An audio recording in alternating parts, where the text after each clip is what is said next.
importante. El tema de expectativa razonable de intimidad es un concepto que importamos de Estados Unidos. Entonces es importante por esta razón verificar un poco el panorama de cómo lo conciben en Estados Unidos y cómo nosotros de alguna manera lo hemos trasplantado a nuestro ordenamiento jurídico y algunos problemas que ha solucionado la Corte Suprema de Justicia.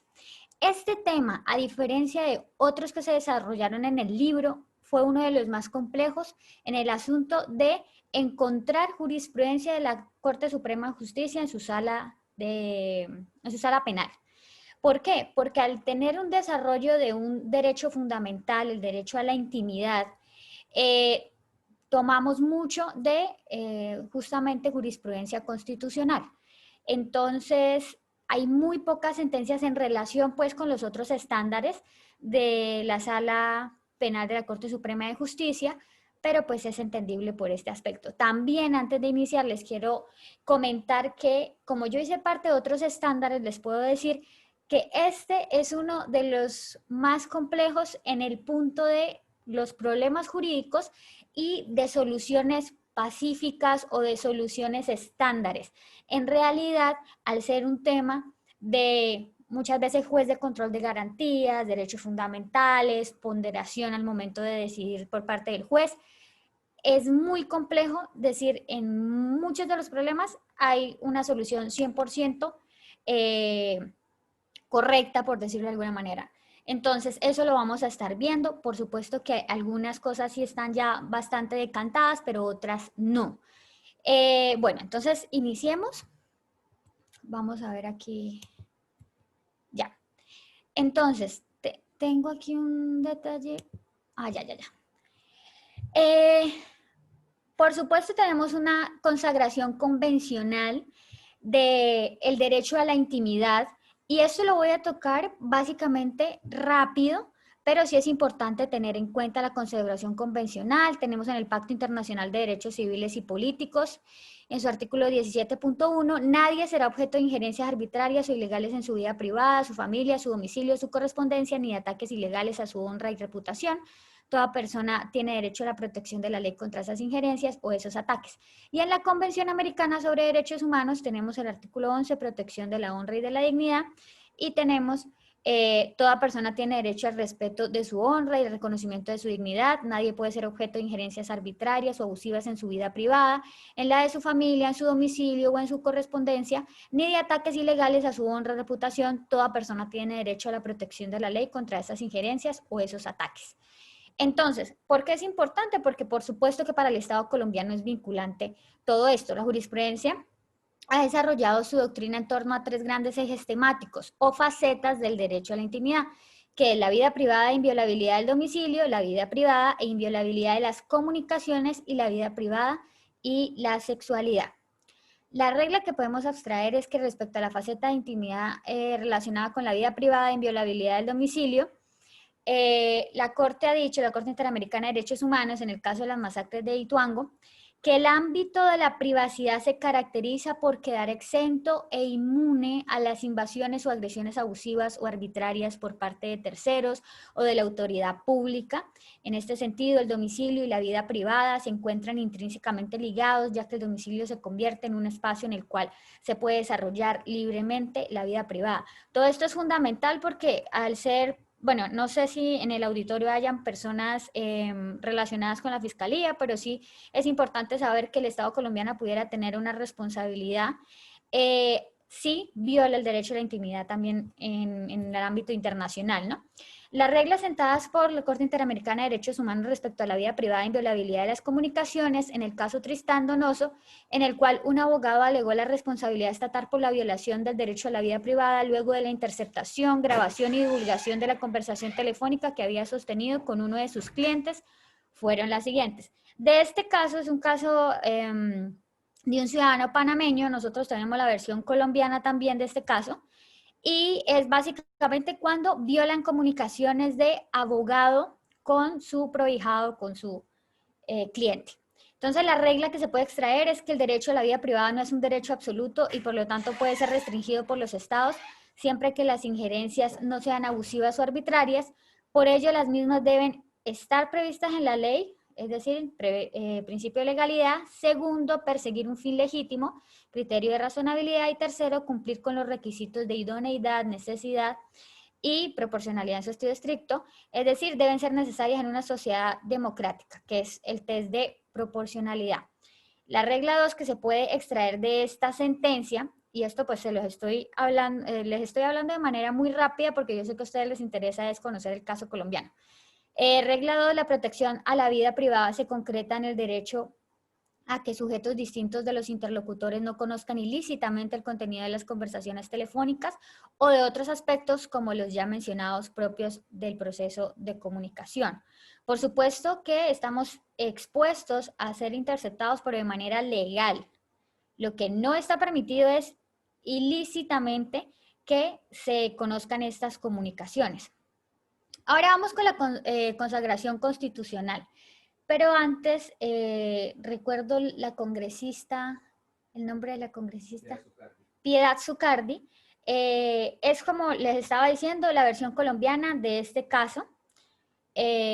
Básicamente a Piedad Zucardi le interceptaron una comunicación con su abogado en donde prácticamente hablaban de la manera de hacer o más bien de interferir en un proceso mediante una declaración falsa que estaban orquestando, obviamente con su abogado. Esta interceptación fue ilícita, pero en un primer momento le querían dar validez. Ya saben ustedes que muchas veces la Corte Suprema, dependiendo del caso, quiere salvar, porque si hay errores, pero el caso es terrible, lo quiere salvar de alguna manera. Finalmente reconocen, revocando ese auto, que efectivamente esa conversación, al haber sido ilícita, al no haber tenido una autorización, no podía tenerse en cuenta. Pero sí es como la versión colombiana de este caso, que es el caso de las masacres del caso panameño que les estaba de Tristán Donoso. Es básicamente lo mismo. En Panamá sucedió a grosso modo igual. Interceptaron una conversación abogado-cliente, en donde esa conversación estaban hablando de cosas ilícitas, de probablemente cometer más punibles, pero pues hay una regla que es, por decirlo sagrada, del tema de la privacidad de las conversaciones de los abogados con sus clientes. Entonces ya les muestro el panorama de un caso que sucedió en Panamá, el caso también colombiano. Consagración constitucional. Tenemos el artículo 15 de la Constitución. Básicamente se desarrolla todo lo que tiene que ver el derecho a la intimidad. Todas las personas tienen derecho a su intimidad personal y familiar y a su buen nombre, y el Estado debe respetarlos y hacerlos respetar. De igual modo, tienen derecho, bueno, a conocer, actualizar, rectificar las informaciones que se hayan recogido sobre ellas en bancos de datos y en archivo de entidades públicas. En la recolección, tratamiento, circulación de los datos, se respeta la libertad, demás garantías. En fin, la correspondencia y demás formas de comunicación privada son inviolables. Solo pueden ser interceptadas o registradas mediante orden judicial en los casos y con las formalidades que establezca la ley. Es por esto que aun cuando sea terrible lo que se escucha en una conversación, pero si esa conversación fue interceptada de manera ilegal, pues no se puede hacer mayor cosa. Para efectos tributarios judiciales y para los casos de inspección, vigilancia e intervención del Estado, podrá exigirse la presentación de los libros de contabilidad y demás documentos privados en los términos que señale la ley. Frente a este punto vamos a abordar más adelante dentro de esta conferencia el tema de la información, cuándo es información pública, privada, sensible o reservada. Artículo 28. Nadie puede ser molestado en su persona o familia ni su domicilio registrado, sino en virtud de mandamiento escrito de autoridad judicial competente con las formalidades legales y por motivos previamente definidos en la ley. Por supuesto, está el fundamento constitucional de las órdenes que tienen que regir los allanamientos. Artículo 250, inciso 2. En ejercicio de sus funciones, la Fiscalía General de la Nación deberá adelantar registros, allanamientos, incautaciones e interceptaciones de comunicaciones. En estos eventos, el juez que ejerza las funciones de control de garantías efectuará el control posterior respectivo a más tardar dentro de las 36 horas siguientes. En esta consagración constitucional podemos ver que el derecho o las dimensiones de la intimidad o el derecho a la intimidad se puede ver de dos maneras. Primero, como un secreto que impide la divulgación ilegítima de hechos o documentos privados. Y segundo, como la libertad que se realiza en el derecho de toda persona a tomar las decisiones que conciernen a la esfera de su vida privada. Esto quiere decir que, en primer lugar, nadie puede divulgar de manera ilegítima o ilegal hechos, documentos privados, conversaciones, etcétera, porque yo tengo dentro de mi dimensión de la intimidad ese privilegio, pero a su vez yo tengo la libertad de tomar decisiones frente a mi vida privada. Y aquí viene la primera aclaración importantísima frente al derecho a la intimidad, y es que es un derecho disponible. Disponible. Entonces, al ser un derecho disponible, básicamente lo estamos viendo hoy en día, yo puedo decidir qué le cuento a la gente, qué muestro a la gente y qué tanto muestro mi vida privada, o si soy absolutamente reservada y no quiero contar absolutamente nada, ni que la gente sepa qué hago, ni dónde vivo, ni a qué me dedico. Pero también estamos en el mundo de las comunicaciones, las redes sociales, y hoy en día se ha flexibilizado tanto el tema de la intimidad que muchas personas han, digamos, tomado esta dimensión de la libertad, de la intimidad, como esa libertad o derecho de saber qué hace con su vida privada, decidir cómo la maneja, y la han llevado a un extremo que básicamente tienen una vida completamente pública. Lo vemos con los reality shows que encontramos hoy en día, en donde básicamente generan dinero a partir de su vida privada. Entonces la vuelven completamente pública,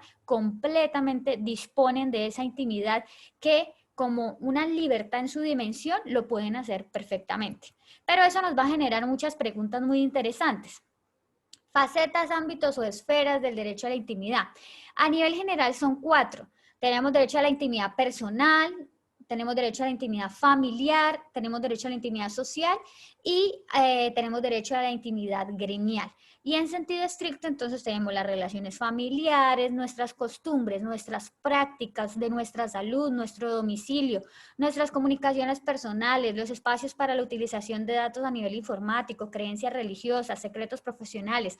Todos estos facetas, ámbitos o esferas, tenemos una protección, pero también tenemos una disposición sobre ellos. Entonces, si yo quiero contarle al mundo cuál es mi relación familiar, con quién estoy casado, todo lo demás, bueno, está dentro de la disponibilidad que yo tengo de mi derecho a la intimidad. Si yo le quiero contar al mundo sobre mis costumbres o mis prácticas sexuales, que hoy en día hemos tenido tanta apertura mental en este aspecto, en donde ya básicamente hoy en día no hay mayor inconveniente, no digo por completo que no hay inconveniente, sino que no hay tanto inconveniente con decirle al mundo si la persona es gay, si es lesbiana, bueno, todo lo demás, no hay mayor inconveniente, pero hace unos años, por supuesto que esto era supremamente delicado y tenía que ser, o tenía que tener una protección importante, pero hoy en día, como también tenemos la disponibilidad de decir y contar lo que queremos, bueno, está dentro de ese facetas, ámbitos o esferas. Por supuesto la salud, por supuesto el domicilio, comunicaciones personales, espacios para la utilización de los datos a nivel informático ha tenido una relevancia muy importante en los últimos años con la era de las comunicaciones, nuestras creencias religiosas y el tema de los secretos profesionales. Ahora, en el cuerpo, la regla es, según la sentencia C822 del 2005, que toda intervención grave intermedia sobre el cuerpo del sujeto requerirá siempre el control previo del juez de control de garantías. Algo muy importante, y lo vamos a tocar ahorita más adelante, es una cosa, es la solicitud que a manera procesal se exige de una revisión o de autorización del juez de control de garantías, y otra cosa, que el juez de control de garantías pueda tomar la decisión favorable o desfavorable en el sentido de autorizar esas intervenciones. Ya más adelante vamos a hablar del tema de las muestras de ADN, que ahorita se ha puesto muy popular el tema y ha generado debate, incluso en España, sobre, por ejemplo, rápidamente para adelantar, si yo estoy en un restaurante, me estoy tomando un café y quieren obtener mi ADN para verificar si, o descartar si yo soy la persona que están buscando, y yo pues obviamente al salir de la cafetería dejo mi vaso y regresan y toman este vaso o pocillo o lo que sea que haya utilizado para tomar una muestra de ADN. Más adelante vamos a hablar de esto, porque como todo en el derecho, posturas, hay posturas, hay debates sobre ese aspecto. Entonces, hechos que harían parte de la intimidad. Primero, los desarrollados en el hogar y en otros lugares que ni tienen carácter público ni están abiertos a la generalidad de las personas. Segundo, los relacionados con el comportamiento sexual y las funciones físicas de excreción. Tercero, los atinentes a defectos morales y anomalías psíquicas o físicas que no tengan carácter manifiesto. Cuarto, los que hacen parte de secretos familiares sobre estado civil y filiación. Hay tantos problemas familiares que pueden hacer parte o que hacen parte del derecho a la intimidad y que son, por ende, importantísimos tenerlos en privado. Quinto, los que constan en escritos privados. Sexto, los contenidos en la correspondencia y cualquier forma de comunicación amparada constitucionalmente por la inviolabilidad. Y séptimo, los concernientes a situaciones de angustia, dolor y otras formas de abatimiento. Bueno, antes de que se me olvide, estas diapositivas, por supuesto, se las voy a pasar al doctor Ronald para que ustedes las tengan, porque aquí más adelante van a ver que hay mucha información que seguramente ustedes quieran tener para eventuales casos y pues obviamente en las diapositivas están y se les voy a compartir. Bueno, algunos casos relacionados con el derecho a la intimidad, perspectiva del derecho comparado. Como yo ya les dije en la parte de la introducción, el concepto de expectativa razonable de intimidad en realidad es un concepto que nace en Estados Unidos y que en Colombia lo estamos de alguna manera trasplantando a nuestro ordenamiento, pero por esa misma razón tenemos que tener una visión un poquito amplia de cómo se han desarrollado ciertas cosas en Estados Unidos para poder entender cómo se aplican de alguna manera aquí en Colombia. Sin embargo, les adelanto que nosotros aquí, al ser un país muy sui generis, tenemos ciertas situaciones que las manejamos particularmente en Colombia de una manera, siendo una discrepancia con España o con Estados Unidos. El tema de los vehículos es un tema que justamente cae en esta situación. ¿Para qué fue creado el concepto? Expectativa razonable de intimidad como criterio surge para establecer en qué eventos la Fiscalía puede realizar actuaciones de investigación y búsqueda sin orden judicial y cuándo éstas se exigen en virtud de la cuarta enmienda. La cuarta enmienda, dicen en Estados Unidos, protege a la gente, no a los lugares, pero básicamente en Estados Unidos vieron la necesidad de poner un límite cuando necesitan realizar un control a esas búsquedas que hacían o que hacen en Estados Unidos los detectives o la policía judicial. Surge entonces el origen de la expectativa razonable de intimidad en un caso, que es el caso Katz versus Estados Unidos. Fue acuñado por primera vez en esta sentencia, en la cual se decidió un recurso interpuesto por Charles Katz, quien fue condenado por cargos relacionados con la realización de apuestas ilegales mediante las conversaciones que realizaba en un teléfono público a través de un dispositivo electrónico colocado al interior de la cabina. La Suprema Corte de los Estados Unidos consideró que era aplicable la cuarta enmienda también a la grabación de conversaciones sin ayuda de tecnología en este evento porque una cabina telefónica es un lugar donde se tiene una expectativa razonable de intimidad. Básicamente a este hombre, una de las principales pruebas fueron las conversaciones que él tuvo en una cabina telefónica en una época donde los celulares no existían, era bastante usual usar cabinas telefónicas, pero entonces la Fiscalía argumentaba que era una cabina telefónica pública además, entonces que al ser público todo lo que se hablara ahí pues obviamente iba a ser de acceso público. Sin embargo, la Corte Suprema dice, ok, está en un lugar público, bien, pero ¿cuál es la expectativa que tenía el señor Katz o qué era lo que él estaba pensando en el momento de hacer la llamada? Por eso el tema de que la cuarta enmienda protege a la gente y no los lugares. Es por eso que de alguna forma se replanteó el aspecto de que la expectativa razonable de intimidad solamente era aplicable al domicilio porque basados en los casos que posteriormente se fueron presentando se dieron cuenta que no se podía circunscribir la expectativa razonable de intimidad solo a lugares, sino que en realidad protegía era personas, no lugares, personas enmarcadas en ciertas circunstancias y de ahí empieza a ampliarse un poco el concepto a expectativa razonable de intimidad. Es dependiendo el lugar y la situación, la persona subjetivamente puede considerar que tiene una intimidad en ese lugar y en esas específicas condiciones.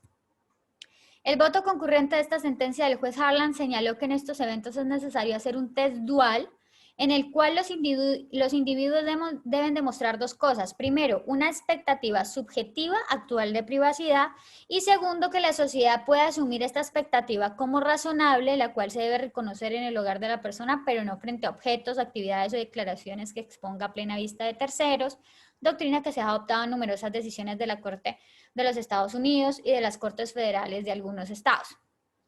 Entonces, vamos a hablar de algunos casos muy rápidamente del derecho comparado. Por ejemplo, en la sentencia de United States versus Oliver, la Suprema Corte de los Estados Unidos señaló que no existe una expectativa razonable de privacidad en campo abierto.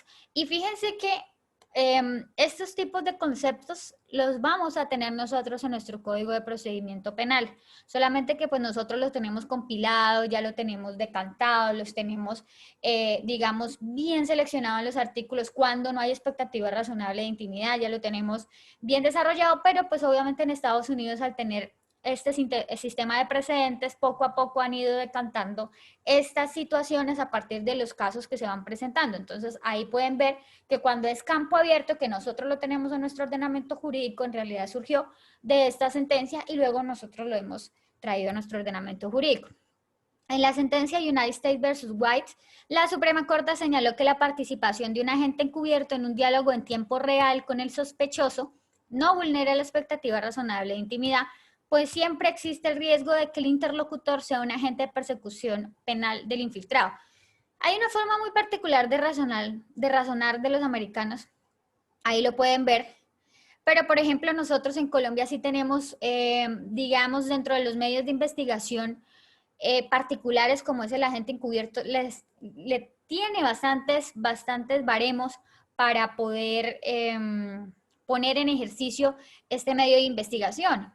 El primer baremo es que no se puede utilizar un agente encubierto para cualquier tipo de investigación o cualquier tipo de delito, eso es lo primero. Lo segundo es que tiene que tener un nivel de autorización, digamos, mayor, tiene un mayor control, etcétera.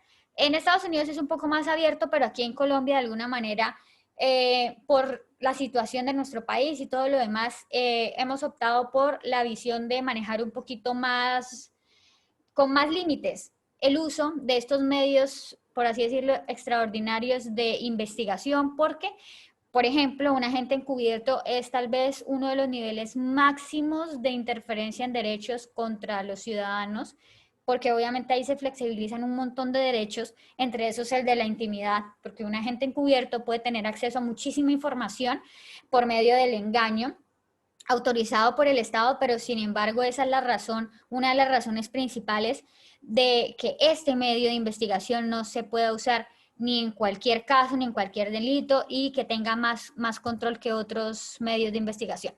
En la sentencia United States versus Knowles, la Suprema Corte estudió el caso de una persona seguida a través de un beeper colocado en su vehículo, concluyendo que no se vulneraba la expectativa razonable de intimidad mediante la colocación de un dispositivo para determinar los movimientos realizados por una persona en público.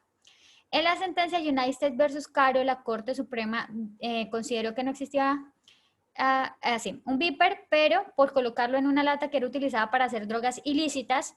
Sin embargo, posteriormente se invalidó la prueba en relación con que finalmente condujo al domicilio del autor. En la sentencia California versus Ciarolo, la Corte Federal de California señaló que no vulneraba la expectativa razonable de intimidad y por ello no requería orden judicial la realización de sobrevuelos en los cuales se encontraran cultivos ilícitos. Fíjense que el tema de los sobrevuelos y observar situaciones desde el aire también de alguna manera está considerado en nuestro ordenamiento jurídico con el criterio de a plena vista. Cuando decimos que no hay expectativa razonable de intimidad frente a algo que está a plena vista, podemos incluir el aspecto de algo que desde el cielo se pueda observar. En la sentencia California versus Greenwood, la Corte Federal de California encontró que no se afectaba la expectativa razonable de intimidad cuando se buscaban evidencias en colectores de basura. Esta sentencia es muy interesante porque sí generó bastante debate, básicamente porque la defensa sugería que al sacar las bolsas de basura, pero si la bolsa de basura estaba cerrada, de alguna manera la persona no quería que abrieran la bolsa de basura. Y ahí se hace un estudio muy interesante de cómo en realidad cuando sacamos, por así decirlo, de nuestra esfera de dominio y manejo las cosas, nos estamos deshaciendo de ellas y le estamos dando espacio a que cualquier persona pueda venir y tomar eso, revisarlo, usarlo. En el caso de la basura, reciclarlo, separarlo, ordenarlo. Entonces, no consideraron que existiera expectativa razonable de intimidad frente a los desechos que salen de una casa o de cualquier lugar, aun cuando las bolsas, porque eso era lo que, digamos, alegaba la defensa, que habían encontrado evidencia que incriminaba a la persona en su basura. Y eso además en Estados Unidos es muy usado, que busquen en la basura de los sospechosos eventuales pruebas o evidencias. Básicamente, a pesar de que alegaron que la bolsa estaba cerrada, que no estaba abierta y que eso de alguna manera indicaba que la persona no quería que abrieran su basura, en realidad fue descartado y dijeron que no había expectativa razonable de intimidad frente a bolsas de basura. Pero es que además es muy común y también eso lo podemos traer a Colombia. Cuando se saca la basura, por ejemplo, en barrios, pasan muchas personas entre esos recicladores a revisar basuras, a separarlas, a recopilar lo que para ellos puede servir. Entonces es muy complicado pensar que se tiene expectativa razonable de intimidad frente a eso. Entonces, básicamente, si en Colombia traemos paralelamente este concepto, podrían buscar evidencias en la basura, claro. En la sentencia California versus Ciarolo, la Corte Federal de California señaló que no se vulneraba la expectativa razonable de intimidad y por ello, bueno, ya hablamos de los sobrevuelos, ya hablamos de la basura. Y en la sentencia United States versus Díaz, la Suprema Corte consideró que no existe expectativa razonable de intimidad respecto a las actuaciones realizadas en el parqueadero de un motel. Fíjense que el tema de hoteles, moteles y esto ya lo tiene decantado Colombia, y ahorita vamos a ver cuál es la regla. En la sentencia United States versus Quillo, la Corte Suprema señaló que la obtención de imágenes a través de imágenes térmicas en el domicilio de un ciudadano no respetaba la expectativa razonable de intimidad y por ello requería orden judicial. Fíjense que este es un caso muy interesante. Básicamente, los investigadores utilizaron un aparato que mide la temperatura de las personas para ver desde afuera, por supuesto, qué hacían adentro de la casa y veían cómo las figuras al interior de la casa se movían, veían cuántas personas estaban adentro en la casa, todo lo demás. Pero ellos argumentaban que no habían entrado a la casa y que por esa razón la evidencia era legal. Todo lo que había sucedido de ahí en adelante era legal. Sin embargo, se encontró que el domicilio de las personas se encuentra plenamente protegido por el derecho a la intimidad y por ello se requiere orden judicial, así no se ingresa en el mismo, sino se utilice tecnología para hacer un escaneo termal. Y fíjense que esto es en el 2001, donde, digamos, un aparato donde se escanea la temperatura de las personas era algo novedoso. Hoy en día hay tantas herramientas tecnológicas, incluso más avanzadas, que de no tener un baremo o de no tener un muro de contención frente a esto, básicamente ni siquiera sería necesario entrar a un domicilio para entrar al domicilio. O sea, no es necesario físicamente entrar cuando hay ahora tantas herramientas tecnológicas que podrían simplemente permitir que sin físicamente entrar se pudiera observar qué hay en un domicilio o en cualquier lugar. Entonces sí, ese precedente es bien interesante por esa situación. Ahora vamos a ver la perspectiva colombiana. Aquí ya vamos a ir un poquito más lento porque de pronto deben estar pensando que voy muy rápido, pero es porque entiendo que esto lo pueden observar más en detalle después con las diapositivas. Bueno, ahora sí, ¿qué es la expectativa razonable de intimidad? Es un criterio, como ya les vengo diciendo, importado de Estados Unidos y utilizado para definir aquellos eventos en los cuales la Policía Judicial o la Fiscalía General de la Nación pueden realizar una vigilancia y seguimiento de manera autónoma y cuando requieren una orden, puesto que este criterio es la clave para diferenciar lo que se debe hacer en cada situación en concreto y evitar vulnerar el derecho fundamental a la intimidad. Una expectativa, para entenderlo mejor la palabra o la construcción de la frase, es la esperanza de lograr o tener algo, en nuestro caso sería la creencia de que se encuentra en el ámbito de la privacidad o la intimidad. Ahora bien, dicha expectativa es razonable cuando existen motivos fundados en la experiencia y las normas que llevan a un sujeto a creer, como lo haría el hombre medio, que es básicamente la medida que se usa más que todo en el derecho, que se encuentra amparado justamente por ese ámbito de privacidad o intimidad. Eventos en los que no existe expectativa razonable de intimidad, que ya veníamos hablando, pero que están expresos en nuestro artículo 230 del Código de Procedimiento Penal. Cuando el objeto se encuentra en campo abierto. Primero, el campo abierto requiere que no haya nada alrededor, ¿ok? O sea, que no esté dentro de algún sitio.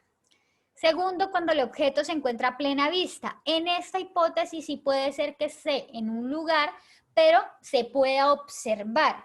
Pensemos, está en una casa, pero la casa tiene unas ventanas muy grandes, muy bonitas, sin cortinas y se puede observar completamente. Cuando el objeto se encuentra abandonado, pues básicamente cuando algo al parecer no tiene dueño, se ve que ha sido dejado en un lugar. Eso en cuanto a lo que ya está supremamente claro en la ley, que no cobija la expectativa. Pero ahora hablemos de las dependencias que cobija la expectativa razonable de intimidad. Como primera medida y la más fundamental, el domicilio. Protege, entre otros, el recinto, sea móvil o inmóvil, de uso permanente, transitorio o accidental, por ejemplo, la habitación del hotel, el camarote del barco, la casa rodante, todo esto ha sido desarrollado en la sentencia C-519 del 2007. Entonces, si hay una casa rodante, tiene la protección del domicilio. Si está en un barco, tiene la protección de un domicilio. De hecho, en el punto de naves y aeronaves, es básicamente la misma protección del domicilio, porque entendamos que yates, barcos, veleros pueden servir de dormitorio y por eso tienen la protección. Lo mismo los aviones, avionetas, bueno, todo lo demás. Pero sí es muy interesante un caso que sucedió en Estados Unidos y que probablemente haya servido de fundamento para esta sentencia, y es cuando un carro que tiene por destinación ser carro, porque para diferenciarlo de las casas rodantes que se usan, de pronto no tanto en Colombia, pero en otros países el tema de las casas rodantes es muy común. No, estamos hablando de un carro lo suficientemente grande o ni siquiera grande, pero que sea usado por el dueño para dormir, para vivir por X cosas, porque no tiene dónde quedarse, porque lo botó la mujer. Bueno, pensemos tantas cosas por las que a una persona le toca destinar ese carro en el que se moviliza como su lugar de habitación. En ese preciso ejemplo, se dio en Estados Unidos, obviamente también se le da la misma característica de vivienda, pero en Colombia también. Es decir, si aunque el vehículo, porque aquí en Colombia tenemos un criterio muy particular en los vehículos, y es que no los consideramos que tienen o entran en el concepto de domicilio ampliado y que tienen una protección especial y que hay que pedir orden para que le revisen a uno el vehículo. No, en Colombia no es así, no hay que pedir orden ni nada, eso es directo. Pero en el caso en que el vehículo por parte del dueño esté destinado a ser usado como su domicilio, y fíjense, no tiene que ser algo permanente, puede ser incluso algo transitorio. Les digo, lo botó la mujer de la casa, no tiene dónde quedarse y usó por 2 o 3 días su vehículo para dormir. En ese preciso momento, el vehículo adquiere esa prerrogativa de domicilio con todas las garantías que conlleva en el punto de registros y allanamientos. Bueno, entonces, claro el asunto que el domicilio puede ser vivienda, sea móvil, inmóvil, uso permanente, transitorio o accidental, y aquí entra el tema de las habitaciones de los hoteles y de los moteles.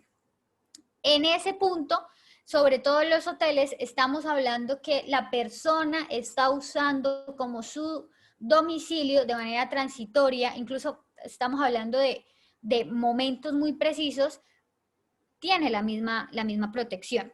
De hecho, surgió una sentencia más o menos reciente en donde se toca este tema, donde unos policías engañan al dueño de una residencia, me parece, y les dicen que tienen una orden, pero nunca se la muestra, simplemente como tenemos una orden, necesitamos registrar tal habitaciones porque tenían información que en esa habitación estaban guardando armas y lo demás.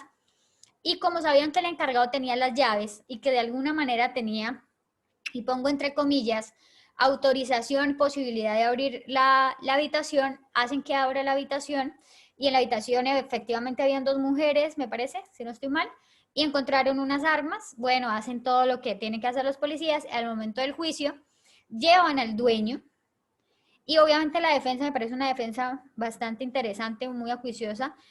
Hicieron unas preguntas muy interesantes. Les mostraron la orden, no había orden, engañaron al dueño de esta residencia. Obviamente los que en realidad tenían la autorización eran los inquilinos, sin embargo también fueron engañados porque les dijeron, tienen una orden, y no existía esa orden. En consecuencia, excluyeron todo lo que pasó en esa actuación ilegal abiertamente.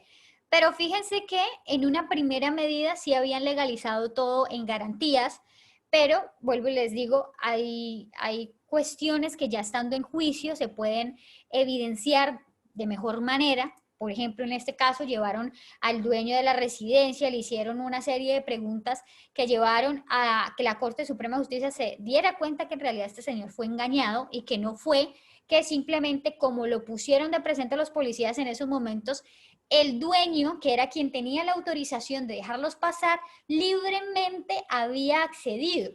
Y como era el dueño, así fue que lo arreglaron en garantías, para que tengan un contexto. No, es que el dueño nos abrió y nos dio la autorización y todo fue libre y espontáneamente. Pues resulta que no. Los policías en su momento hicieron esta maniobra de engañar al dueño del lugar, pero todo eso al final se esclareció, fue en juicio. No pudieron verlo de esa manera en garantías, sino tuvieron que llegar a juicio para esto. Bueno, para establecer el ámbito físico que puede cobijar la expectativa razonable de intimidad en lugares como fincas, edificios y conjuntos residenciales, deberá tenerse en cuenta que cuando se tenga abierto el acceso a una propiedad que no implique la entrada directamente al lugar de habitación, como el portón de ingreso a una finca o cabaña, la puerta de la portería del edificio, la puerta de la entrada a un conjunto residencial, implica que el morador ha quitado esta barrera de protección y permite el ingreso de personas sin la necesidad de anunciarse o pedir permiso. Esta sentencia les invito a que la lean porque me pareció algo supremamente curioso, y es que en una zona rural, básicamente, ustedes saben que sobre todo en fincas o en cabañas grandes, el acceso a la propiedad es distinto al acceso a la casa de habitación específicamente. Resulta que en una zona rural, ni siquiera fue exactamente policía judicial, sino me parece que fue como ejército, infantería, ingresaron a una propiedad donde había un portón, pero el portón estaba abierto. Del ingreso de la propiedad hasta la casa de habitación había siempre un espacio grande, y como no había o no estaba cerrada la propiedad, ellos ingresaron y obviamente la defensa en su momento trató de alegar que ellos ingresaron sin la autorización, que fue ilegal, todo lo demás. Sin embargo, la regla que se extrae de esta sentencia, que vuelvo y les digo, invito a que lo lean, ahí está la sentencia, es muy curiosa, y la Corte dice algo más o menos así: si usted deja abierto el portón de su finca, el portón de la puerta del edificio, que fíjense que no es la entrada directa a su domicilio, pero es una entrada a la propiedad, usted le está dando autorización de que entre la persona. Básicamente, si usted no pone su barrera, su reja, si usted no cierra la puerta, usted les está dando la autorización para que entren.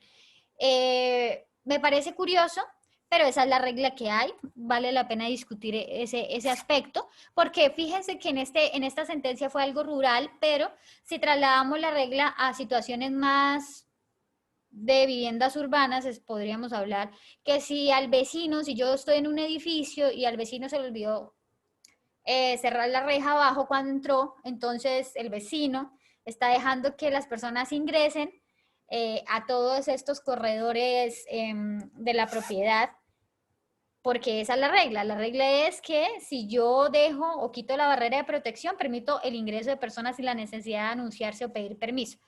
Es un motivo de discusión, no porque lo haya hecho la Corte Suprema uno tiene que estar completamente de acuerdo, pero pues sería bueno discutir eso.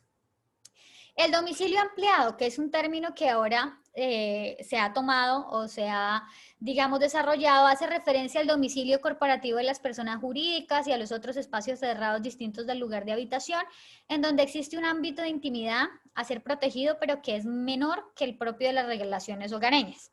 Hay una excepción a esto, que es la expectativa razonable de intimidad en los vehículos. Se aparta del concepto ampliado de domicilio y permite una injerencia sin orden previa por parte de las autoridades. Como les estaba diciendo, En Estados Unidos y en España consideran que sí debería tomarse el vehículo como una forma de domicilio ampliado y que tiene una protección. Este aspecto se discutió en el momento de la redacción del artículo y se llegó a la conclusión que atendiendo a las circunstancias particulares de Colombia iba a ser muy complejo estar pidiendo orden a los jueces para requisar o revisar o registrar un vehículo, que por el motivo de orden público tocaba, digamos, salir de la teoría que se viene manejando en Colombia frente al domicilio empleado, sobre la protección del derecho a la intimidad y todo lo demás, y en ese punto específico hacer una excepción muy puntual de atender a las circunstancias específicas de lo que es Colombia. Entonces, el domicilio ampliado, que es ese concepto en el que se basan las personas para decir, hay expectativa razonable de intimidad en otros lugares y no solamente en los domicilios, y no solamente en los hogares, las casas de vivienda, sino en otros lugares, no se puede usar en Colombia para el tema de los vehículos. El tema de los vehículos descartado, es una excepción al tema de domicilio ampliado. La expectativa razonable de intimidad es predicable de las habitaciones de hoteles, puesto que cumple la función, así sea transitoria, del lugar de residencia y por ende se requiere de orden escrita para proceder a su registro. Ahí está la sentencia que les estaba comentando ahorita. Ahora sí, domicilio ampliado. ¿Qué es? ¿Qué ha dicho la Corte Constitucional? ¿Qué es? Para diferenciarlo del domicilio en sentido estricto. En ese sentido, el domicilio ampliado hace referencia al domicilio corporativo de las personas jurídicas y a los otros espacios cerrados distintos del lugar de habitación, en donde existe un ámbito de intimidad a ser protegido, pero que es menor que el propio de las relaciones hogareñas, y esto se desarrolla en la sentencia C-505 del 99. El concepto de domicilio ampliado es el que se usa para los sitios de trabajo, pero entonces, uno de los problemas jurídicos que se plantea en los estándares es, ¿existe expectativa razonable de intimidad en nuestros sitios de trabajo? Y la respuesta, como en la mayoría de las preguntas en el derecho, es depende. ¿De qué depende? Depende básicamente de determinar o revisar las condiciones en que se encuentra el lugar, puesto que debe haber un mínimo de intención de privacidad. Entonces aquí en la diapositiva pueden ver que yo puse bodegas versus almacén abierto con exhibidores. Como el tema de la expectativa razonable de intimidad es como la persona que se encuentra, y se refiere siempre a la persona, no protege lugares, sino personas, la persona se siente o puede predicar una expectativa de no ser observada, de no ser molestada, de no tener injerencias. Si, por ejemplo, su trabajo es en un lugar cerrado, no es abierto al público, no es de fácil acceso, distinto de, por ejemplo, un almacén abierto con exhibidores, con atención al público abierto, con mercancía en vitrinas transparentes, donde no hay una bodega, donde no hay una oficina, sino solamente es un almacén. Entonces, por eso les digo que va a depender mucho de las condiciones precisas para poder establecer si hay expectativa o no hay expectativa razonable de intimidad. Habrá, por ejemplo, en unas bodegas, en las oficinas, y no habrá, por ejemplo, en un almacén abierto con exhibidores. Ahora viene un tema que también evidentemente se importa a Estados Unidos, que es el standing.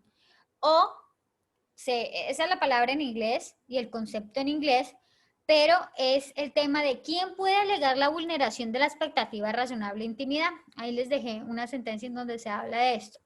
Básicamente, quien tenga la calidad de imputado o indiciado, ¿sí?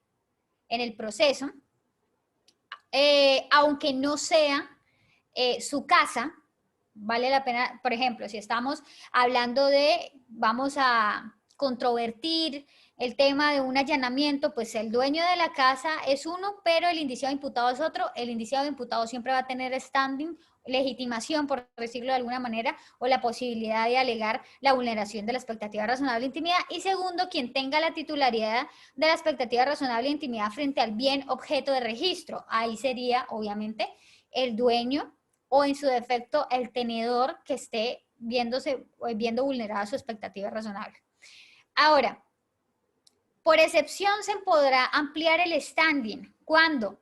Cuando se trate de un visitante que en su calidad de huésped pueda acreditar como requisito de umbral que tenía una expectativa razonable de intimidad frente al bien objeto de registro. Pensemos, por ejemplo, que recibimos la visita de un familiar que viene de otra ciudad, se va a quedar por una semana en nuestra casa. Obviamente los dueños de la casa son ustedes, él es visitante, pero en su defecto él puede alegar el standing o decir que se le está vulnerando su expectativa razonable de intimidad, aun cuando él no es el dueño de la casa. Requisitos para que el consentimiento sea válido en situaciones donde existe expectativa razonable de intimidad. Fíjense que esto es muy importante porque una de las opciones de saltarse las órdenes es con el consentimiento. Pero, ¿qué tan específico tiene que ser el consentimiento? ¿Cuáles son las características que tiene que tener este consentimiento para que sea de tal magnitud que no necesitamos o que no necesitemos ir a un juez de control de garantías? Entonces, lo primero es que la formalidad específica exigida por la norma es que el consentimiento del propietario o morador del domicilio o de la persona afectada con el allanamiento sea dado de forma libre, voluntaria, debidamente informada. Segundo, no se considera suficiente la mera ausencia de objeciones por parte del interesado.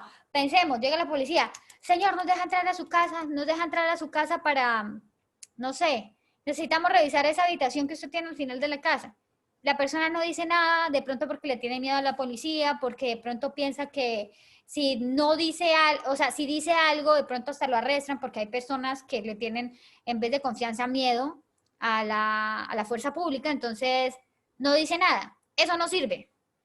La ausencia de objeciones no sirve. Eso no valida el consentimiento. Tercero, se considera moredor a la persona con autoridad común sobre el inmueble.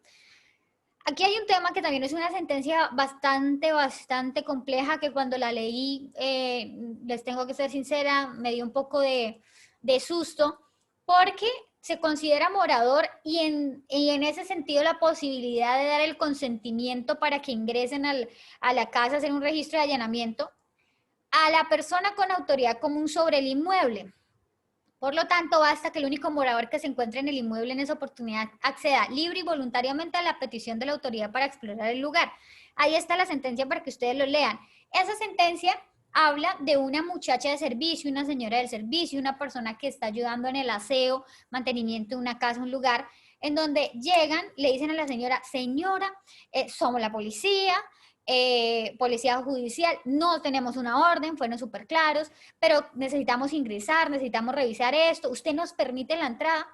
La señora dio el consentimiento, es decir, aceptó que la policía entrara de manera libre, voluntaria e informada, porque además nunca le mintieron, fueron súper claros, pero la persona en su conocimiento, desconocimiento, miedo, lo que fuera, pues es la autoridad, les dijo que sí, no vio nada de malo, finalmente encuentran cosas en la casa, y la policía, en este caso la fiscalía, alega que hubo autorización, que esa autorización fue libre, voluntaria, y entonces ahí la defensa lo que discute es, pero ella no era la dueña de la casa. Además, no era la persona por la que iban a revisar el tema de la casa, entonces no, ella no, es ilegal porque ya no tenía la autorización para dar ese consentimiento. Y entonces en esta sentencia la Corte saca pues obviamente el término de persona con autoridad común sobre el inmueble y dice que si uno como propietario de su casa le da la autorización a esa persona para quedarse sola en su casa, hacerle aseo, la comida, lo que sea, pero si está en su casa sola, con es porque tiene disponibilidad del inmueble. Entonces a mí me parece un poco complejo. Este es el tipo de cosas que uno debería saber para ayudarle incluso a los familiares, para mantener a su círculo cercano de amigos informados, como mire, usted jamás, si tiene una señora de servicio que de por sí es de simple lógica, que no le tienen que abrir la puerta a desconocidos, ni dejar entrar a desconocidos, ni nada, pero es que ni siquiera las autoridades entran en una orden judicial. Entonces, fíjense que algo tan elemental, la Corte básicamente usó eso, y vuelvo y les digo, a veces ellos, la Corte, pues dependiendo del caso, pone reglas que hay que conocer para salvar un caso. Pero bueno, ahí les dejo la sentencia para que ustedes la consulten. Cuarto, a pesar del consentimiento, siempre tendrá que hacerse un control posterior al allanamiento. El allanamiento, pues, perdón, el consentimiento lo único que evita es la orden del fiscal, ¿no? ¿Quién más puede dar el consentimiento? Aquí hablándoles sobre el tema de la sentencia.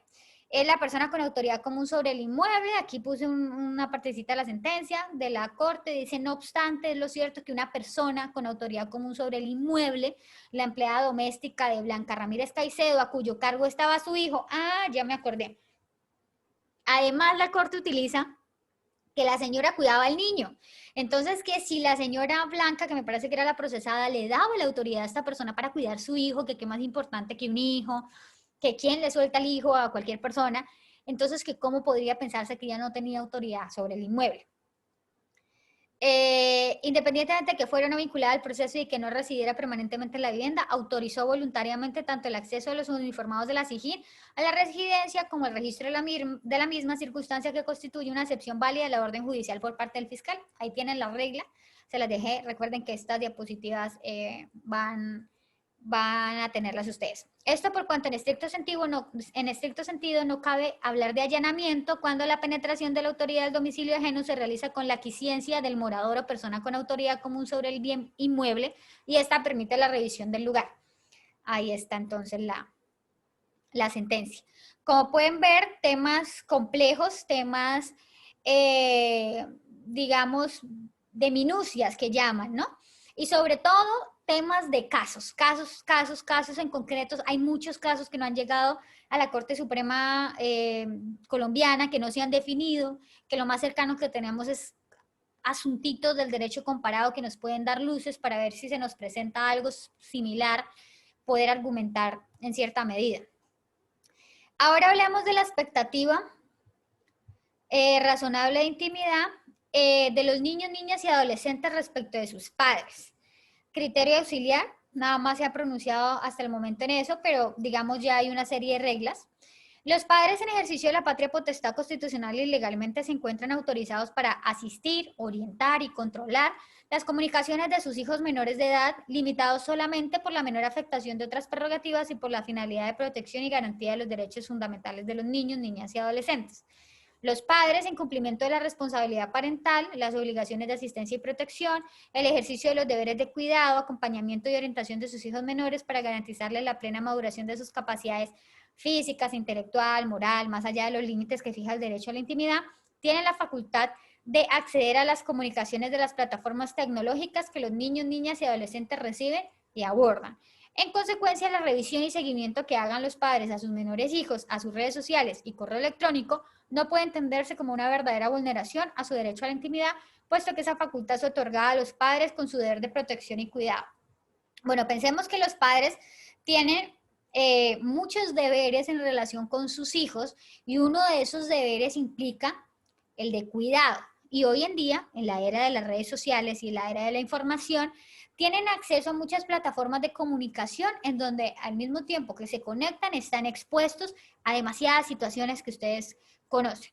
Entonces llega a la Corte Suprema de Justicia un caso en donde una chica menor de edad, por supuesto, intercambia, me parece que son correos electrónicos con una persona y finalmente es la madre la que ingresa de manera, entre comillas, por eso hay que ponerlo entre comillas, de manera abusiva, sin la autorización de su hija, su correo, baja los correos, se da cuenta de que es una situación anormal lo que se está presentando, pone en conocimiento de la fiscalía, se abre el proceso, todo lo demás, y la defensa dice que esto es una actuación ilegal porque la mamá no tenía el consentimiento de su hija para ingresar a, me parece, puede que esté equivocada, a correo electrónico de su hija, y que por supuesto todo lo que se obtuvo de ahí era ilegal.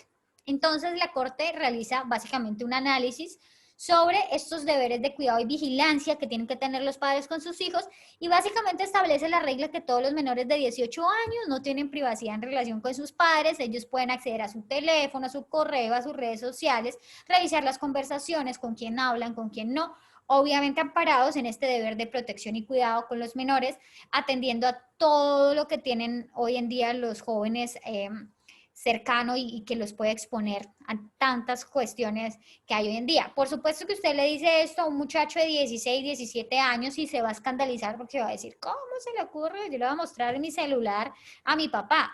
Pero pues tienen amparo legal para hacerlo y eso hace parte incluso de un deber constitucional. Entonces, básicamente, esta expectativa razonable de intimidad de niños, niñas y adolescentes respecto de sus padres está muy flexibilizada, por decir que nula, frente a sus padres. Ojo con eso, frente a sus padres y obviamente atendiendo a ese deber de vigilancia que tienen ellos con sus hijos. Ahora, requisitos para que una grabación realizada por un particular sin orden judicial pueda tener validez dentro de un proceso penal.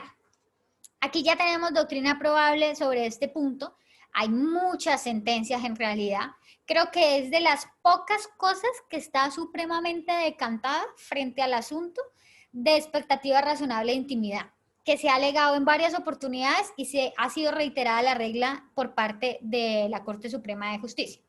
Básicamente, si esta grabación de voz o video la realiza directamente la víctima de un delito o se realiza con su aquiescencia, autorización, aprobación. Segundo, si se capta el momento del accionar criminoso. Y tercero, si se tiene como finalidad preconstituir prueba del delito punible, estos presupuestos deben concurrir simultáneamente. Se puede usar esto como prueba sin que implique la vulneración del derecho a la intimidad, sin que sea necesario que se dé una orden del juez. No necesita, evidentemente, ni control posterior, ni orden, ni nada. Siempre que se cumplan con estos tres requisitos y que sean simultáneos. Básicamente, en palabras de la Corte, dice que es absurdo que una víctima que, por ejemplo, quiera grabar el momento en que la están extorsionando, no sea válida esa prueba, o que quiera grabar el momento en que está siendo acosada y posteriormente van a ser accedidas. Es decir, si la misma víctima o alguien con su aquiescencia o ayuda hace el proceso de preconstituir la prueba, porque sabe además que si no tiene pruebas no va a tener mérito lo que sea que vaya a pasar, o sea, es decir, un eventual proceso judicial requiere pruebas, que esto simplemente es un desarrollo normal de lo que tendría que ser. Entonces, no, y esto ya vuelvo y les digo, es de las pocas cosas que están muy decantadas frente a este tema. Un tema bastante particular, bastante polémico además, en la que estamos involucrados prácticamente muchas personas, es hipótesis para acceder a conversaciones en redes sociales o WhatsApp sin necesidad de realizar control por parte de un juez. Bueno, entonces, cuando el acceso al contenido de las comunicaciones entre particulares se logre gracias al acto de liberalidad de una o varias de las personas que participaron en el acto de comunicación, puede predicarse la ocurrencia de un acto de investigación como los regulados en los artículos 233, 35 y 236 de la ley 906. ¿Qué vamos a entender por acto de liberalidad? Acto de liberalidad, por ejemplo, consiste en entregar a las autoridades la conversación directamente por parte de uno de los participantes de la misma.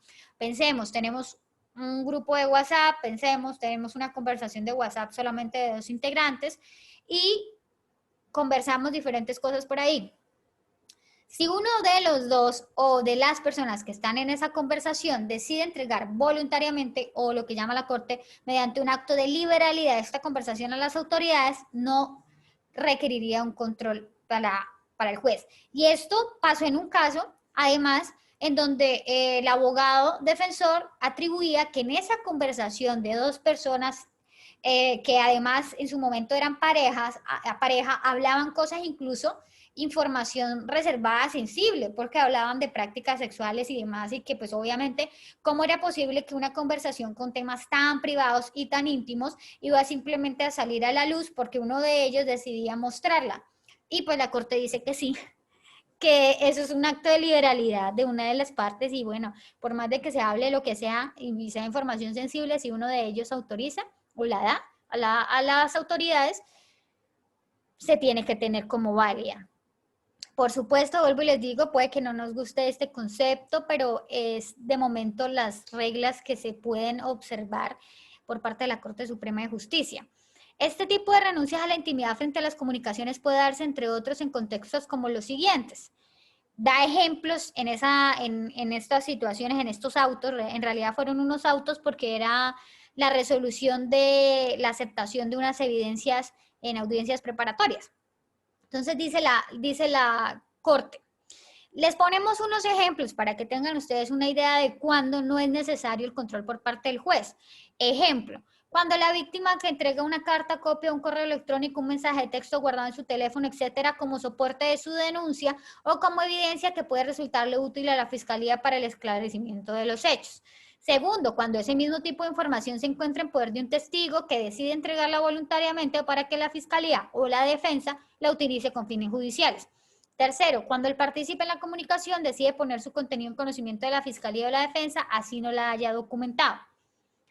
Tercero, por lo anterior, cuando la víctima o un testigo decide grabar una conversación en la que ha participado y luego suministra esa información a las autoridades, no puede predicarse la existencia de una interceptación de comunicaciones ni en general de uno de los actos de investigación orientados a irrumpir en la intimidad de los ciudadanos, que es precisamente lo que justifica la activación de la reserva judicial ilegal prevista en la Constitución Política y desarrolladas en la Ley 906, pues no se trata de una acción de interceptación o retención de comunicaciones.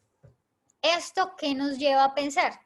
Básicamente que nosotros estamos corriendo un riesgo cada vez que conversamos con una persona, que intercambiamos correos, que tenemos algún tipo de comunicación por algún medio tecnológico, porque si esa persona en algún punto de su vida, en el día de hoy o dentro de 5 años, le da por entregar esa información que usted creía estaba hablando solo con esa persona y que había hablado solo con esa persona, a las autoridades básicamente ahí no, o sea, su consentimiento no importa porque ella hizo parte de esa conversación y lo puede entregar como acto de liberalidad a las autoridades.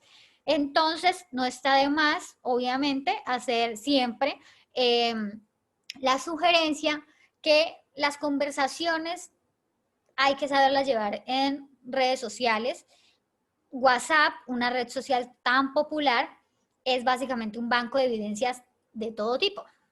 Banco de evidencias desde algo tan sencillo como se le olvidó comprar tal cosa y cuando llegue a la casa va a tener un problema porque ahí quedó la evidencia que su señora se lo pidió, hasta cosas gravísimas como por ejemplo las evidencias de prácticas sexuales. Vamos a hablar de la información más sensible: prácticas sexuales, preferencias sexuales, enfermedades, todo ese tipo de información que de otra manera incluso no se tenía que no es de fácil acceso para las autoridades. Si usted conversa con una persona y esa persona luego la filtra, no hay mucho que hacer. Entonces, fíjense cómo analizando con mucha cautela, esto es una forma de acceder a información sensible muy fácil, en realidad, muy fácil.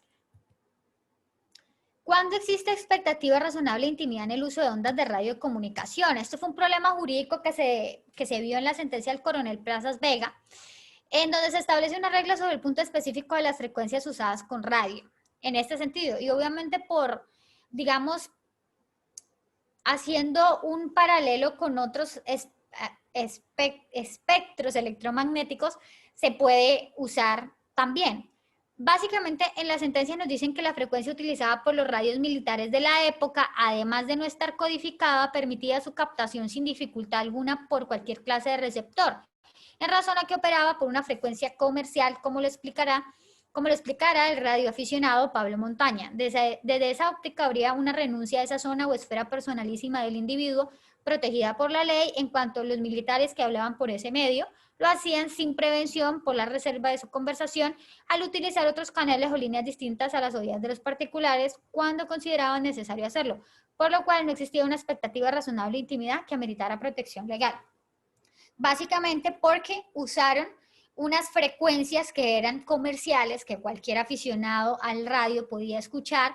Estos aficionados al radio escucharon cierta información, que además usaron de prueba, entonces ellos alegan que tenían expectativa razonable de intimidad. Pero la explicación es, si usted utiliza canales que no son privados, que son de fácil acceso por otras personas, básicamente usted está renunciando a esa expectativa razonable de privacidad, porque si cualquier persona puede acceder, la autoridad también puede acceder a esta información, por lo tanto usted no tiene expectativa razonable de intimidad. Vuelvo y les digo, estas reglas nos sirven para cualquier otro medio de comunicación que no sea en canales absolutamente privados.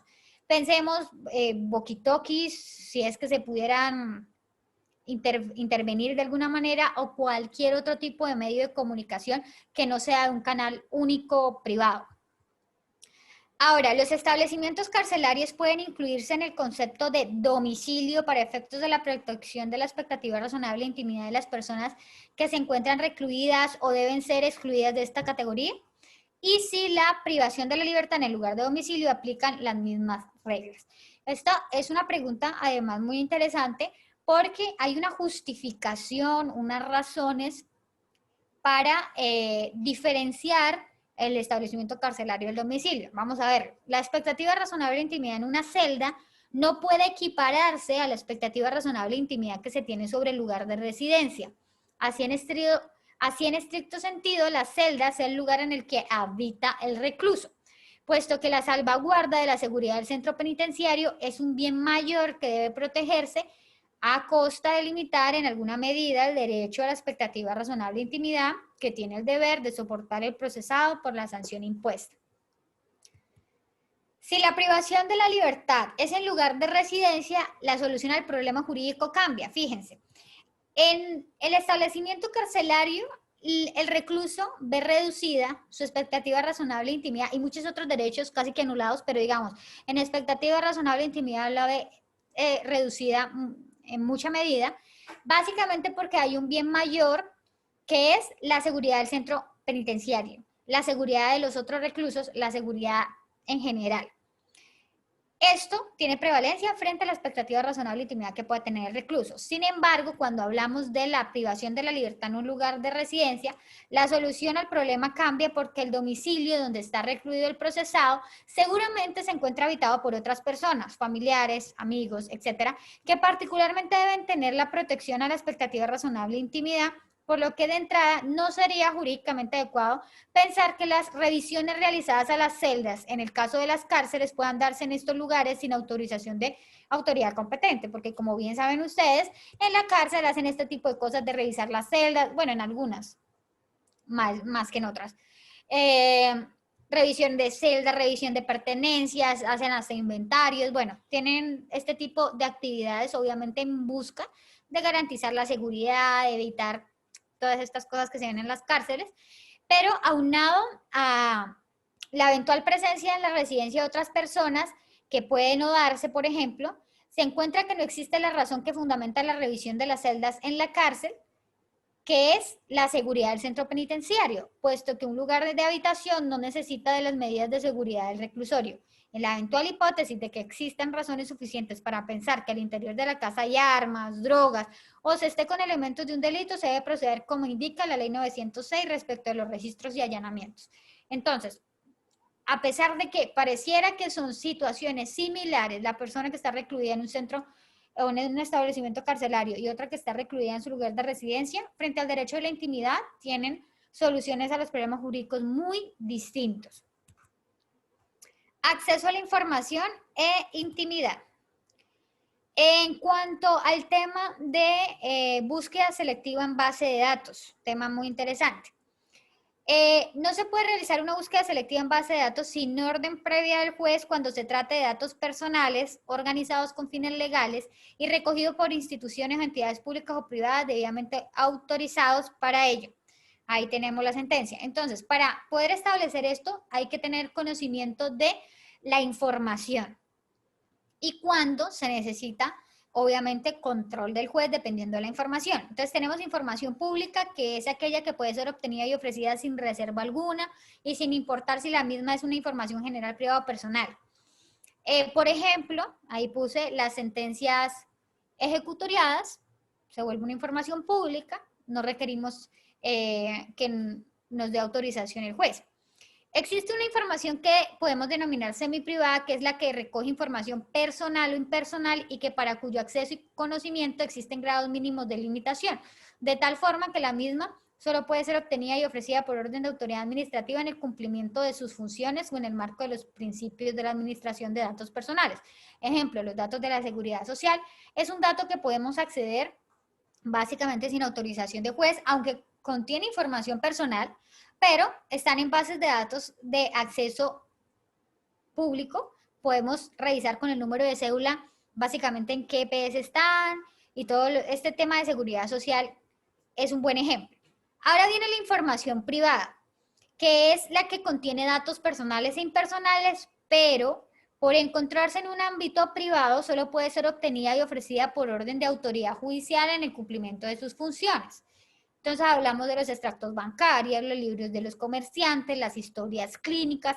Es así, por supuesto que requiere orden judicial. Y ahora viene la información reservada, que es aquella que está compuesta por información personal estrechamente relacionada con los derechos fundamentales del titular. Derechos fundamentales como la dignidad, como la intimidad, como la libertad, por lo que se encuentra reservada a su órbita exclusiva y no puede siquiera ser obtenida ni ofrecida por autoridad judicial en el cumplimiento de sus funciones.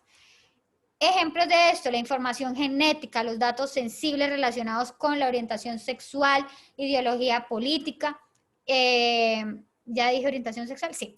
Entonces, esta información es absolutamente reservada.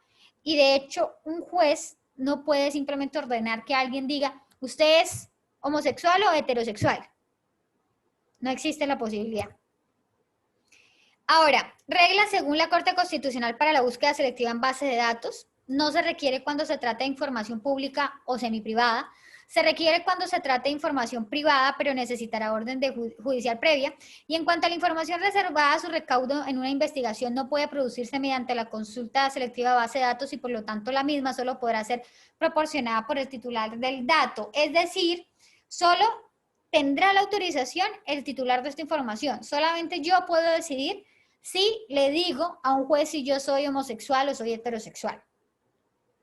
Ahora, en la sentencia C-274 del 2013 se plantea una situación muy excepcional, que es en donde el dato reservado constituye un elemento probatorio y que esté relacionado directamente con la investigación.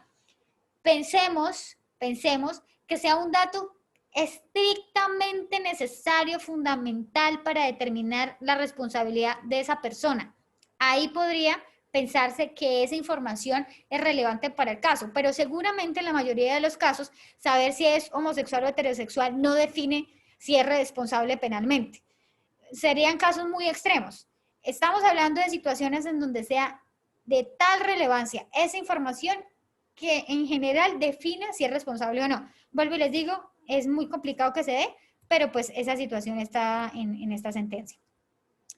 ¿Cómo saber cuándo aplica la prohibición? ¿Cómo determinar cuándo se está en presencia de uno u otro tipo de información? Y en general, ¿cómo puede determinar el juez de control de garantías si debe o no autorizar el acto de investigación consistente en la búsqueda selectiva en base de datos regulada en el artículo 244? Hay unas pautas legales.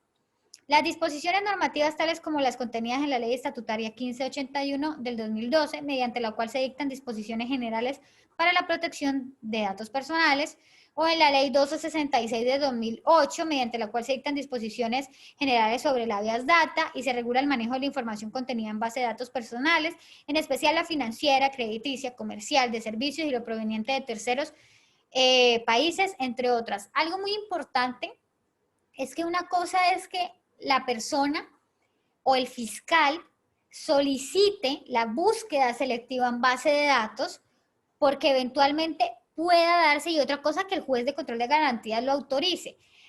Eso es básicamente lo que estas pautas legales pueden decirle al juez y que depende también de la argumentación del fiscal y de la argumentación que haga el defensor, si es que el defensor tiene conocimiento, suponiendo que tuvieran conocimiento en esta fase de la investigación y que por ende quiera estar en esta audiencia. Básicamente la argumentación tiene que dar una explicación de por qué resulta necesaria esa información para la investigación, a pesar de resultar una información privada que no es de fácil acceso, y cuál es esa relevancia frente a la investigación. Y será el juez de control de garantías quien determine si eso es proporcional atendiendo a los derechos que se van a ver vulnerados. Entonces, vuelvo y le repito, una cosa es que se pueda pedir que se cumpla procesalmente el paso de solicitar la autorización del juez, y otra cosa que el juez finalmente lo ordene. Mediante la utilización del principio de proporcionalidad, esto sí es obviamente parte fundamental de la argumentación que tiene que hacer el fiscal al momento de solicitarla. Muchas veces se olvida, pero que es importante para darle bases al juez de control de garantías y decidir esa solicitud, el juicio de proporcionalidad se torna indispensable en la mayoría de las solicitudes de control de garantías, sobre todo en actos de investigación.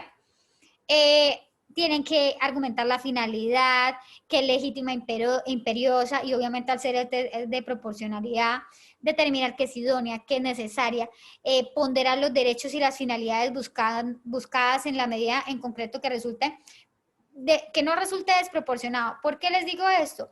Porque obviamente en estos temas estamos simplemente haciendo o poniendo en una balanza derechos. Y estos derechos van a inclinarse más para un lado o para otro esta balanza, y esa decisión la tiene que tomar el juez de control de garantías, pero basada en una muy buena argumentación de la fiscalía, y ellos también tienen que argumentar por qué van a flexibilizar el derecho de intimidad de ese ciudadano que de pronto ni sabe que están mirando sus extractos o que quiere mirar sus extractos bancarios, que de pronto ni sabe que van a acceder a su historia clínica, es decir, que no tiene ni siquiera presente que lo están investigando. Ese juez de control de garantías tiene ese deber de justificar por qué ese ciudadano que no sabe que esto está pasando, lo vamos a afectar en su intimidad. Ahora, en cuanto a las intervenciones corporales, y aquí viene el tema muy interesante que les digo de lo de las muestras de ADN, tenemos la inspección corporal. La inspección corporal en su definición es la que se emplea para examinar los orificios corporales naturales, como boca, ano, vagina, y el interior del cuerpo de la persona afectada cuando el objeto buscado ha sido deglutido o ocultado en el interior de tales orificios. Obviamente, por ejemplo, cuando las personas consumen dediles de droga, obviamente para el transporte de la misma. Entonces, condicionamiento constitucional. La inspección corporal requiere autorización previa del juez de control de garantías, el cual ponderará la solicitud del fiscal o de la policía judicial en circunstancias excepcionales que ameriten extrema urgencia para determinar si la medida específica es o no pertinente, y de serlo, si también es idónea, necesaria y proporcionada. Vuelvo y les digo, el test de proporcionalidad es fundamental para las dos partes, fiscalía para argumentarlo, eventualmente si la defensa tiene conocimiento de esto para contraargumentar y, por ejemplo, decir que la medida no es idónea, que no es necesaria, que no es proporcional, y obviamente para la fundamentación de la decisión que tome finalmente el juez. Segundo, cuando el imputado invoque circunstancias extraordinarias no tenidas en cuenta al conferir la autorización judicial para negarse a permitir la inspección corporal, se debe acudir al juez de control de garantías que autorizó la medida para que éste defina las condiciones bajo las cuales ésta se podría practicar o la niegue. Fíjense que también tenemos la opción de que la persona, como es una inspección corporal, diga no, no me dejo. No, es que no voy a dejar que me revisen el ano, la vagina, la nariz. No, no quiero, no quiero, no quiero. También en ese caso tienen que recurrir al juez de control de garantías, en donde el juez tiene que, ahora sí, tomar una decisión. Me parece a mí bastante trascendental, porque estamos hablando de una persona que no está aceptando, y de alguna manera, si él de todas maneras accede a esta inspección corporal, vamos a tener tal vez en su más puro momento un estado accediendo a un ser humano. Sería un acceso completo. Entonces, por eso es que un juez de control de garantías tiene que tener muy bien fundamentada su decisión, ¿no? Tercero, la inspección corporal siempre se realizará en condiciones de seguridad, higiene, confiabilidad y humanidad para el imputado, en los términos del apartado de la sentencia, que es la C822 del 2005. También factores que deben ser ponderados, y fíjense que esto lo tienen que tener en cuenta los fiscales, vuelvo y les digo, para hacer su argumentación, los jueces al final para tomar la decisión, incluso la defensa si lo que quiere es evitar que se realice esa inspección corporal. Tenemos que analizar la gravedad del delito teniendo en cuenta para ello la pena prevista. O sea, en serio, si por ejemplo la persona se está negando a esa inspección corporal, vamos a trascender a realizar un acceso, autorizar ese acceso a esta persona. Tenemos que analizar si finalmente lo hacemos. ¿El delito es tan grave para acceder a esa persona? El número de víctimas y su vulnerabilidad. Tercero, la importancia del bien jurídicamente tutelado. Cuarto, el impacto que tendría para los derechos de las víctimas y para el interés general en que se sanciona a los responsables de un delito el hecho de que se negara la práctica de la inspección corporal. Quinto, el valor probatorio de la evidencia material buscada a la luz del programa de investigación. Y por otro lado, el grado de incidencia de la inspección corporal en los derechos del individuo, teniendo en cuenta, entre otros factores, A, el tipo de medida cuya autorización se solicita, B, la parte del cuerpo sobre la que recae. Por supuesto, no será igual decir que necesito inspeccionarle la nariz a necesito inspeccionarle el ano. Por supuesto que son dos cosas muy distintas que tienen que estudiarse en el momento en que se vaya a autorizar esta medida. Tercero, el tipo de exploración que la medida implica, si requiere el empleo de instrumental médico, si supone algún tipo de incisión en la piel, la necesidad de emplear anestesia general, por ejemplo, de la profundidad y duración de la inspección, los efectos y riesgos para la salud del individuo, supongamos que necesite cirugía, un ejemplo, porque la persona no expulsó los dediles, por lo que sea, y necesita cirugía. F, la necesidad de cuidados especiales después de que se realice la inspección, etc. Problemática frente al consentimiento, lo que les dije, ¿qué hacer si el procesado se niega a admitir el procedimiento? Eso yo creo que es tal vez la situación más compleja que se puede presentar en el momento de una inspección corporal. A, si no aporta nuevas razones que no hubiesen sido consideradas por el juez de control de garantías, las autoridades deben seguir con la práctica de la diligencia respetando la dignidad humana. Pero vuelvo y les digo, ¿qué otra cosa sino un exceso es lo que se está cometiendo? B, si aporta nuevas razones no conocidas por el juez de control de garantías que decretó la medida, entonces debe acudirse de nuevo al juez de control de garantías. Supongamos que cuando el juez de control de garantías autorizó, no tenían conocimiento que la persona estaba embarazada y le van a hacer una inspección vaginal. Obviamente, si la persona ya aportas a que le hagan la inspección, dices que estoy embarazada, vayan otra vez al juez de control de garantías y ahí el juez de control de garantías revisará si aún así se continúa o no. Pero aun cuando exista consentimiento, se requerirá de orden judicial previa porque la inspección corporal implica siempre una afectación grave de derechos fundamentales. La intimidad, uno de ellos, pero no el único, la dignidad humana, la integridad física, la autonomía y libertad, el derecho a no autoincriminarse y la libertad de conciencia. Registro personal. Definición es entendido de manera general como la exploración de la superficie del cuerpo o bajo la indumentaria de la persona para buscar cosas sujetas al cuerpo mediante adhesivos. Espere, voy aquí a adelantar un momento. No, ya.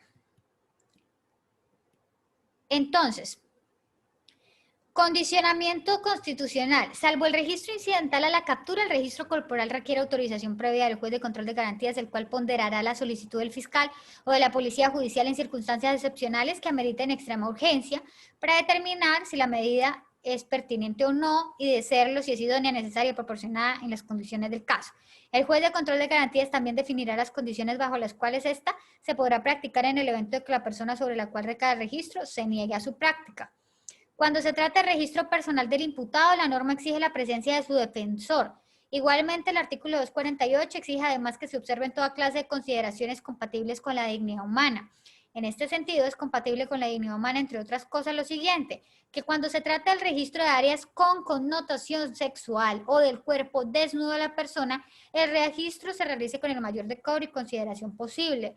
2, que se evite someter a la persona a tocamientos o exposición de su cuerpo de carácter obsceno o humillante.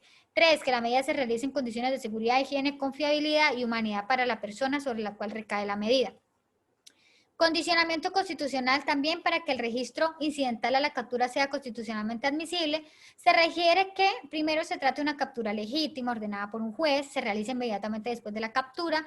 3, que recaiga sobre la superficie de la persona, su indumentaria y de los enseres que lleve consigo. Y 4, no entrañe observar a la persona desnuda ni el tocamiento de órganos sexuales y senos, porque ello implicaría una afectación a los derechos de la persona capturada que solo podría tener lugar con autorización judicial previa. Excepcionalmente, el registro incidental sin orden judicial previa de los órganos sexuales y los senos del imputado o imputada será posible cuando sea visible o manifiestamente notorio que en dichos lugares se ocultan armas que pueden ser empleadas para impedir la captura o facilitar la huida. En cuanto a los procedimientos preventivos a cargo con la fuerza pública, estos corresponden a las requisas o cacheos realizados en lugares públicos. Diferencia, pues, de lo anterior con los procedimientos preventivos de la fuerza pública. Y estos procedimientos preventivos no forman parte de las investigaciones penales y por lo tanto su regulación no puede inscribirse dentro de una norma que se ocupa de diligencias encaminadas a obtener evidencias o elementos materiales probatorios y que tienen en este contexto un significado y un alcance que rebasan las de los meros procedimientos preventivos. Esto es muy importante porque estamos básicamente diferenciando lo que hace la fuerza pública, simplemente para la seguridad ciudadana, del registro para buscar evidencias, que por supuesto tiene una connotación mucho más importante. Ya por el tema del tiempo, vamos a cerrar, pues básicamente nada más nos quedaba el tema de la extracción de muestras, que obviamente es el tema que les estaba hablando al inicio, que es muy polémico sobre lo del ADN, extracción de muestras íntimas como semen, sangre, saliva, cabellos, todo lo demás, pero pues por temas de tiempo ya, y unas preguntitas de actualidad que si nos quedaba el tiempo para hablar, lo hacíamos, pero ya pues me están haciendo aquí señales de que vamos a cortar por temas de tiempo. Entonces,